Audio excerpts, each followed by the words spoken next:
तुमादिदेवा पुरुषा पुराणा तुमासि विश्वस्य परं निधानम् वेत्तासि वेदं च परं च धाम त्वया ततं वेत्सुमनन्तरूप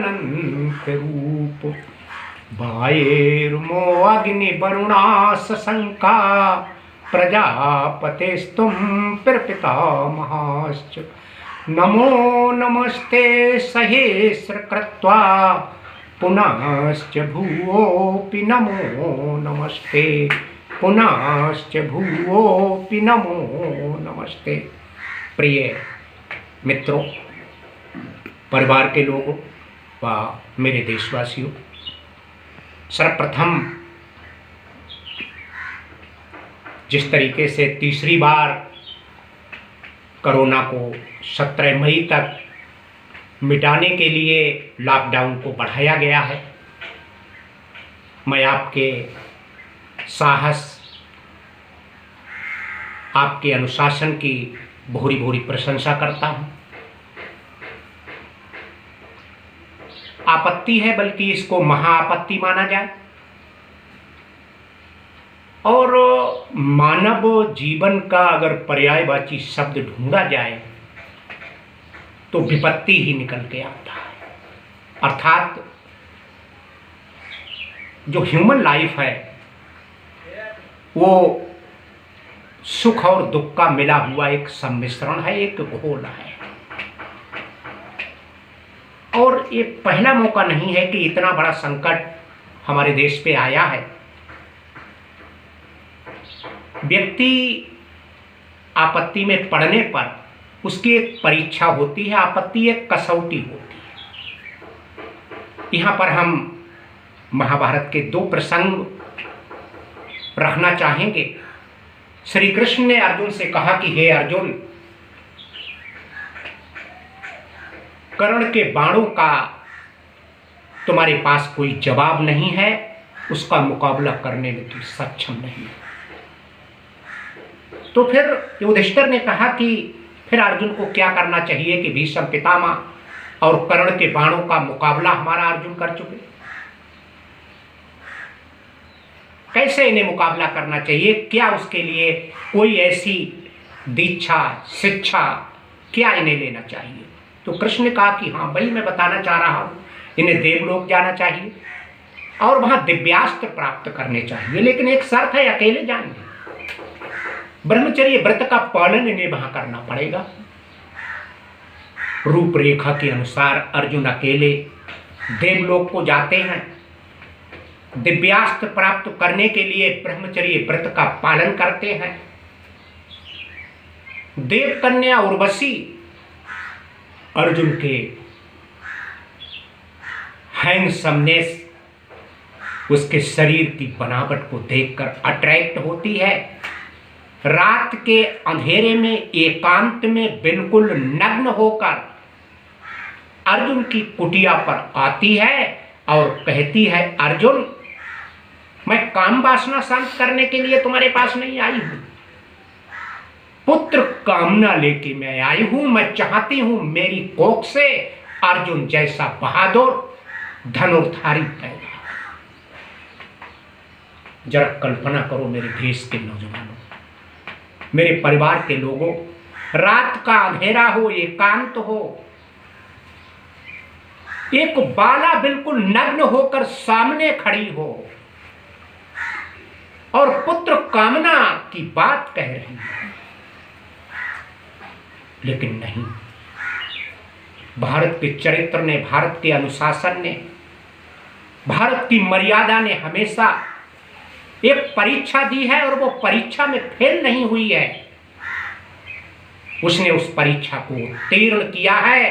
1 मिनट के लिए अर्जुन ने अपने पलकों को बंद किया, दोबारा नेत्रों को खोलते हैं, अपने माथे को उर्वशी के पैरों पर रख देते हैं और कहते हैं, उर्वशी, मेरे द्वारा जो तेरे द्वारा पुत्र पैदा किया जाएगा वो 20 वर्ष में जवान होगा, 20 वर्ष लग जाएंगे उसको धनुर्धारी बनने में। आज से मैं कुंती पुत्र नहीं, उर्वशी का पुत्र हूं, मुझे पुत्र रूप में स्वीकार कर। भारत के नौजवानों का चरित्र मैं तुम्हें व्याख्या करना चाहता हूं, तुम्हें बताना चाहता हूं पग पग पे कैसी परीक्षा हमारे नौजवानों ने दी है। क्या चाहिए था उस देव कन्या से? अर्जुन को आशीर्वाद दिया जाता, लेकिन हमेशा याद रखो परीक्षा के बाद परीक्षा होती है व्यक्ति की। आपने हाई स्कूल पास कर लिया, वो आखिरी परीक्षा नहीं है। इंटर पास कर लिया, वो फाइनल आपका एग्जामिनेशन नहीं है। जीवन एक परीक्षा है। जीवन सतत परीक्षा है। एक और परीक्षा उर्वशी ले रही है। श्राप दे दिया अर्जुन के लिए, शिखंडी हो जाओ। हड़कंप मच गया देवलोक में। उस श्राप को कम किया गया इंद्र के द्वारा और श्री कृष्ण के द्वारा कि अर्जुन शिखंडी तो तुम जरूर होगे, क्योंकि देव कन्या के द्वारा तुम्हें श्राप दिया गया है, परंतु इसमें कमी लाई जा सकती है। वो केवल 1 वर्ष के लिए होगा, और जब भी तुम चाहोगे तब वो तुम्हारे लिए लगेगा शिखंडी होने का श्राप। अर्जुन वापस आ जाते हैं। अब इस कथा का दूसरा पार्ट मैं सुनाना चाह रहा हूं। अभी परीक्षा खत्म नहीं हुई है। 12 वर्ष वनवास के पांडवों के पूरे हो जाते हैं। 1 वर्ष अज्ञातवास शुरू होता है। कहां बिताया जाए तय हुआ। राजा विराट के यहां 5 भाई पहुंचते हैं। अर्जुन ने उस श्राप को अंगीकार किया 365 दिन के लिए। विराट की पुत्री उत्तरा को तालीम देते हैं, गायन और वादन की शिक्षा उसके लिए देते हैं। कैसे कैसे हिंदुस्तानियों की परीक्षा होती है। ये कोरोना वायरस परीक्षा ले रहा है मित्रों। मैं इस पर बताना चाहता हूं आपके लिए, ये कोई पहली परीक्षा नहीं है हम लोगों की, आखिरी भी परीक्षा नहीं है। ऐसे जाने कितनी परीक्षाएं होंगी, लेकिन उसमें हमें उत्तीर्ण होना है, उनको पास करके दिखाना। अगली परीक्षा अर्जुन की होने जा रही है। जरा कल्पना करो, भीम 16,000 हाथियों का बल, वृक्षों को हिला देता था दोनों हाथों से पकड़कर, हाथियों को सूंड से पकड़ के घुमा के फेंक देता था। 16,000 हाथियों का बल रखने वाला हमारा भीम रसोईया बनता है, रोटी बनाने का काम करता है राजा विराट के। 365 दिन जब पूरे हो जाते हैं, भेद खुलता है, सीक्रेट से पर्दा जब उठता है, विराट अपनी पुत्री उत्तरा का विवाह अर्जुन के साथ करना निश्चित करते हैं। एक और परीक्षा अर्जुन की होने जा रही है, भारत के उस महान धनुर्धर की।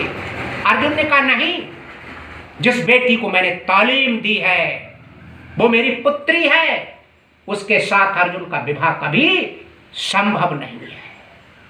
कल्पना तो करो, उर्वशी को ठुकराया था उधर, एक दूसरी वाला उत्तरा जिसका पिताजी प्रपोज कर रहा है शादी के लिए।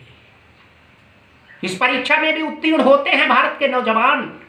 अर्जुन ने कहा मेरे साथ विवाह नहीं हो सकता। एक बीच का मार्ग निकाला गया।